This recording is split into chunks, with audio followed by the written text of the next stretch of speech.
Hello guys, welcome back to my YouTube channel.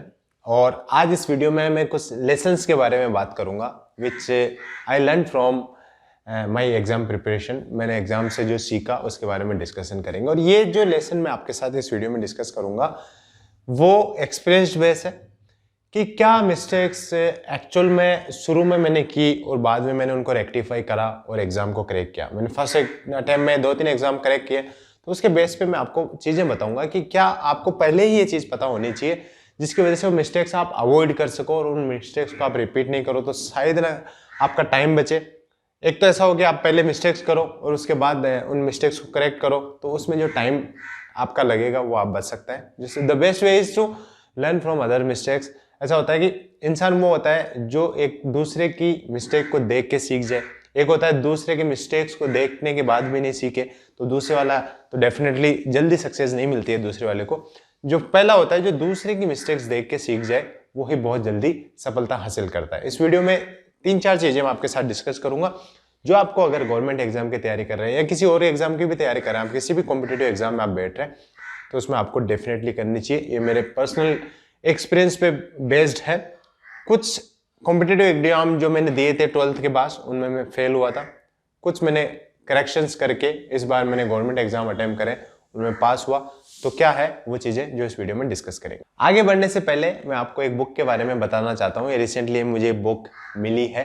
ये book है the unparalleled road map handbook to get your dream job by Uday sir. इस book के बारे में उदय sir ने discuss किया है कि कैसे आप बहुत अच्छी जॉब कम टाइम में कैसे आप पा सकते हैं। स्पेशली जो मैनेजमेंट लेवल की जॉब्स है उनका इंटरव्यू कैसे आपको क्रैक करना है, और जो कैंपस प्लेसमेंट की जॉब है उनको जल्दी जल्दी कैसे आप क्रैक कर सकते हैं। और शॉर्टेस्ट वे, जैसे एक तो होता है प्रॉब्लम कहाँ से स्टार्ट हुई और उसका एग्जीक्यूशन आपको कैसे करना है, इस बुक में अच्छे से समझाया हुआ है। आप ये बुक रेफर कर सकते हैं। इस बुक का जो लिंक है आपको डिस्क्रिप्शन में मिल जाएगा, वहां से आप ये बुक चेकआउट कर सकते हैं। इस बुक में सीनियर लेवल तक आप कैसे जॉब को फर्स्ट अटेम्प्ट में क्रैक करते हैं, उसके बाद जो गवर्नमेंट एग्जाम में जैसे इंटरव्यू हो रहे हैं, जैसे आपको बैंक में इंटरव्यू देना पड़ रहा है या किसी भी गवर्नमेंट एग्जाम की आप तैयारी कर रहे हैं उसमें आपका इंटरव्यू है, किसी भी पीसीएस का इंटरव्यू है, तो इंटरव्यू में बेस्ट परफॉर्म आप कैसे करें, ये बुक में बहुत ही मतलब बिगिनर टू एडवांस लेवल तक का रोड मैप आपको दिखाया गया है। इसके साथ साथ practical ways to crack government exam भी उदय सर ने इस बुक में डिस्कस किया है। बुक का नाम है the unparalleled road map handbook to get your dream job. Book का लिंक आपको डिस्क्रिप्शन में मिलेगा। अब आगे बढ़ते हैं, लेसन्स के बारे में बात करते हैं। जो सबसे इंपॉर्टेंट लेसन मैंने सीखा है कुछ एग्जाम्स में फेल होने के बाद, कुछ एग्जाम्स में पास होने के बाद, कि जिस भी एग्जाम की आप तैयारी कर रहे हैं उसके जितने भी सब्जेक्ट्स हैं उनके बेसिक कॉन्सेप्ट्स आपको पता होना चाहिए। बेसिक कॉन्सेप्ट इस लेवल तक आपको पता होना चाहिए कि आपका कोई जूनियर या उसी एग्जाम की कोई तैयारी कर रहा है उसको आप वो कॉन्सेप्ट सिखा सको। इतनी लेवल की अंडरस्टैंडिंग आपकी है तब आप टॉप नॉच जो एस्पिरेंट्स होंगे या टॉप स्कोरर होंगे उनमें आपका डेफिनेटली नाम होगा। फॉर एग्जाम्पल कोई भी सब्जेक्ट आप पढ़ रहे हो उसमें कोई कॉन्सेप्ट आता है, आप सेल्फ स्टडी कर रहे हो, मान लो कोई कॉन्सेप्ट आता है, तो क्या होता है कभी कभी वो कॉन्सेप्ट हमारे दिमाग में नहीं बैठ पाता है, तो हम उसको मगअप करने की ट्राई करते हैं कि ये इस टू ये होगा, इसको एज इट इज रट लेते हैं कि इसके बाद ये होगा, ऐसा डायग्राम उसका बनेगा। बट वो चीजें क्या होती है, रिटेन कम रह पाती है और जो टॉप स्कोरर होते हैं वो ऐसा करके स्कोर नहीं कर पाते। स्पेशली कॉम्पिटेटिव एग्जाम में जो ऑब्जेक्टिव पेपर होते हैं उनमें ये चीजें नहीं चलती। जब थ्योरेटिकल एग्जाम आप लिखते हो तो शायद वो काम आ जाए, लेकिन जो ऑब्जेक्टिव पेपर है उसमें आपके कॉन्सेप्ट क्लियर है तो मल्टीपल डायमेंशन से आप क्वेश्चंस को अप्रोच कर सकते हो। तो इस हिसाब से चीजों को पढ़ो कि आपके कॉन्सेप्ट एकदम क्लियर हो। जैसे मैंने एडवांस मैथ पढ़ने की कोशिश करी थी स्टार्टिंग में एसएससी की प्रिपरेशन के दौरान, तो मैंने कोई कोचिंग ज्वाइन नहीं कर रखी थी और ऐसे ही हल्का फुल्का यूट्यूब से रैंडम टीचर से मैंने हेल्प लेके पढ़ाई करी और मेरे कॉन्सेप्ट इतने क्लियर नहीं हो पाए थे, तो मेरे एडवांस मैथ में कभी भी स्कोर नहीं आ पाता था।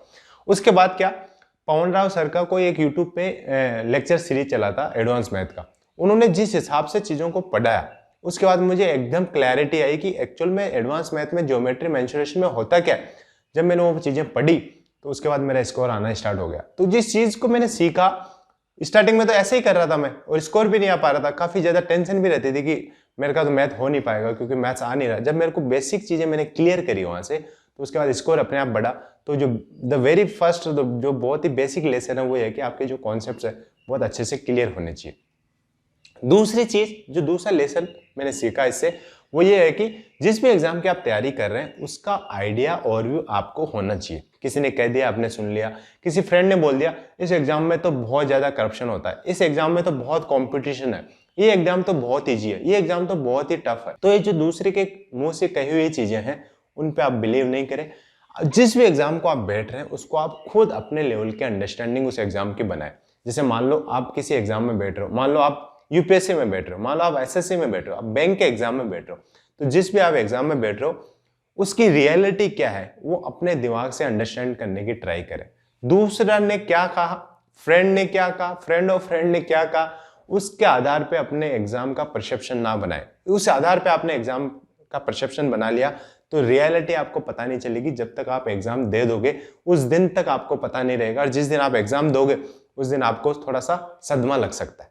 सदमा इन द सेंस कि आपके फ्रेंड ने बोला एग्जाम तो बहुत ही ईजी है, आपने कभी अपने आप पे उस एग्जाम को पूरा अंडरस्टैंड करने की ट्राई करी नहीं करी, और सिलेबस पढ़ते गए और एग्जाम देने चले गए, पता चला वहां पे एग्जाम बहुत टफ आ गया। तो और किसी और ने बताया कि इस एग्जाम की स्ट्रेटेजी ये है, इस एग्जाम में ऐसे ऐसे पढ़ लो, और अपने आप पे कभी आपने एक्सपेरिमेंट करने की ट्राई नहीं करी, तो आपको डेफिनेटली धोखा होने वाला है। तो इसलिए जो सेकंड लेसन मैंने सीखा, जिस भी एग्जाम की तैयारी कर रहे हो उस एग्जाम को अच्छे से अपने लेवल पे समझो। एक्चुअल में क्या डिमांड है उस एग्जाम की, क्या सेक्शंस है, किस किस सेक्शन में मैं कॉन्फिडेंट हूँ, किस किस सेक्शन में मैं वीक हूँ, क्या एक्चुअल में सच में ये एग्जाम टफ आता है, क्या ये एग्जाम एकदम बिल्कुल हलवा आता है या इजी आता है, तो मुझे किस लेवल की प्रिपरेशन करनी चाहिए। ये वाली अंडरस्टैंडिंग आप अपने लेवल पे बिठाओ, किसी के कहने पे ये चीजें डिसाइड मत करो। तीसरी चीज जो मुझे लगता है इंपॉर्टेंट है वो है कंसिस्टेंसी। इस एग्जाम, जिस भी एग्जाम की आप तैयारी कर रहे हो उसमें कंसिस्टेंसी होना जरूरी है। जिस मोमेंट पे आप सो रहे हो, जिस मोमेंट पे आप मस्ती मार रहे हो, जिस मोमेंट पे आप एंजॉयमेंट कर रहे हो, कोई ना कोई किसी ना किसी कोने में बैठ के पढ़ाई कर रहा है, और वही आदमी आपके साथ कंपटीशन में है। उसी एग्जाम के साथ, उसी आदमी के साथ आप कंपटीशन में आओगे, तब आपको पता चलेगा कि क्या आपका एंजॉयमेंट या उसकी पढ़ाई कौन आगे निकल रहा है। तो ये जो कंसिस्टेंसी आप अगर मेंटेन रखोगे उस एग्जाम में, तो आपको डेफिनेटली जल्दी सफलता मिलेगी और अच्छी रैंक के साथ आपको सफलता मिलेगी। होता क्या है, हम पढ़ाई शुरू करते हैं, बहुत जोश होता है, बहुत ज़्यादा मोटिवेशन होता है, स्टार्टिंग में किसी नई चीज़ के बारे में हमें पता चलता है तो हमें डेफिनेटली ऐसा होता है। लेकिन जब 2, 3, 4, 5 महीने डाउन द लाइन क्या होता है, 4, 5 मंथ्स डाउन द लाइन क्या होता है, हमारा मोटिवेशन डिक्रीज हो जाता है, और शुरू में जैसे 8-10 घंटे की पढ़ाई हम कर रहे थे तो धीरे धीरे वो सिमट के 3-4 घंटे में हो जाती है, या तो पढ़ाई 3-4 घंटे हो जाती है, लेकिन 8-10 घंटे भी हम बैठ रहे हैं तो प्रोडक्टिविटी हमारी डाउन चली जाती है। तो इस चीज़ को ध्यान में रखते हुए कंसिस्टेंसी रखनी है, क्योंकि आप नहीं पढ़ोगे तो कोई ना कोई तो पढ़ रहा है। ये डेफिनेटली देख लो, जो भी कॉम्पिटिटिव एग्जाम आज इंडिया में हो रहे हैं, आपके कंपटीशन में अच्छा स्कोर नहीं करने से वो कंपटीशन नहीं रुकने वाला है। आप नहीं पढ़ रहे तो आपकी जगह कोई और पढ़ रहा है, आप कम पढ़ रहे हो तो आपकी जगह कोई अच्छा पढ़ रहा है, कोई ज़्यादा पढ़ रहा है, तो डेफिनेटली एग्जाम में वही जितनी सीटें आई है वो बढ़ने वाली है। इसलिए कंसिस्टेंसी इंपॉर्टेंट है। ये कभी मत सोचो कि आप ही सिर्फ एग्जाम को दे रहे हैं, आपके साथ साथ हजारों लाखों लोग दे रहे हैं, तो आप कंसिस्टेंट नहीं रहोगे तो आपकी जगह कोई और सीट खा जाएगा। और ये तीसरा लेसन मैंने सीखा है, जब कंसिस्टेंट आप एग्जाम में रहते हो तो आपकी प्रिपरेशन डेफिनेटली अलग लेवल पे चली जाती है 5-6 महीने में। और ये रिजल्ट ओवरनाइट नहीं आता है। जैसे मान लो कि आप 5 दिन कंसिस्टेंट रहे, आपको लगे अब तो मैं बहुत ही ज़्यादा पढ़ लिया 5 दिन तक, मेरे को तो आज के आज ही फाइनल रिजल्ट दे दो और आज के आज ही नौकरी पकड़ा दो, ऐसा नहीं होने वाला है। आपको कंसिस्टेंट रहना है और फॉर ए टाइम पीरियड रहना है, 5-6 महीने, 1 साल आपको कंसिस्टेंटली मेहनत करनी पड़ेगी, तब जब आपको अच्छी सफलता इस एग्जाम में मिलने वाली है, जिस भी एग्जाम की आप तैयारी करो। और जो लास्ट एंड फाइनल लेसन मैं आपको बताना चाहता हूँ, जो इंपॉर्टेंट है, जो आपको पता होना चाहिए, वो है मॉक टेस्ट। देखो मॉक टेस्ट, मेरी प्रिपरेशन की मैं बात करूँ तो मैंने पढ़ाई से ज़्यादा मॉक टेस्ट लगाए हैं, और एक बार पढ़ाई होने के बाद आपको मॉक टेस्ट पे ज़्यादा फोकस करना चाहिए। मॉक टेस्ट के कई ज़्यादा फायदे हैं जो मैंने वीडियोज़ में बता रखा है मेरे, बट लेसन की मैं बात करूँ तो मॉक टेस्ट बहुत इंपॉर्टेंट है। मॉक टेस्ट से क्या होता है, आपको एक तो एग्जाम की रियलिटी पता चलती है कि इस एग्जाम में क्या है क्या नहीं है, और उसके साथ साथ आपको ये चीजें भी पता चलती है कि प्रीवियस ईयर में क्या पूछा जाएगा। क्योंकि जो मॉक टेस्ट आप लगा रहे हो, जिस भी कोचिंग इंस्टीट्यूट या किसी ने भी मॉक टेस्ट बनाया तो उसको डेफिनेटली प्रीवियस ईयर के पेपर को देखते हुए मॉक टेस्ट सेट करेगा। जब आप मॉक टेस्ट देते हो तो आपको पता चलता है कि पिछले सालों में क्या हुआ इस एग्जाम में, कैसे क्वेश्चंस पूछे गए, कैसे क्वेश्चंस आगे आ सकते हैं। जब मॉक टेस्ट आप लगाते हो तो आपको पूरा ओवरव्यू मिल जाता है उस एग्जाम का, और मॉक टेस्ट में आपका स्कोर जैसे आने लगेगा तो आपका एक कॉन्फिडेंस भी बढ़ता है। ये एक इंपॉर्टेंट फायदा है मॉक टेस्ट का।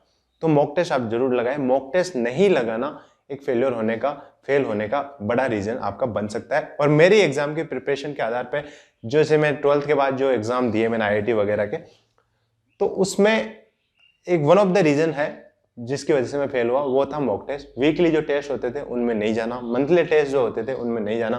पहले मॉक टेस्ट बोल के तो कुछ ज़्यादा होता नहीं था ऑनलाइन, बट स्किप करना उन चीज़ों को और डरना उन चीज़ों से कि कम स्कोर आ जाएगा तो मैं क्या करूँगा, कैसे अपने आप को फेस करूँगा, वो वाली चीज़ें होती है। कम स्कोर आए नो प्रॉब्लम, ज़्यादा आया तो अच्छी बात है, लेकिन आप मॉक टेस्ट देना स्टार्ट करोगे तो आपको एग्जाम के साथ साथ आपका कॉन्फिडेंस भी बढ़ेगा, आपको चीज़ें पता चलेगी प्रीवियस ईयर में क्या चीज़ें इसमें पूछी गई है, और एक्चुअल में एग्जाम आपके लिए बहुत स्मूथ हो जाएगा अगर आपका मॉक टेस्ट में अच्छा स्कोर आने लगा तो।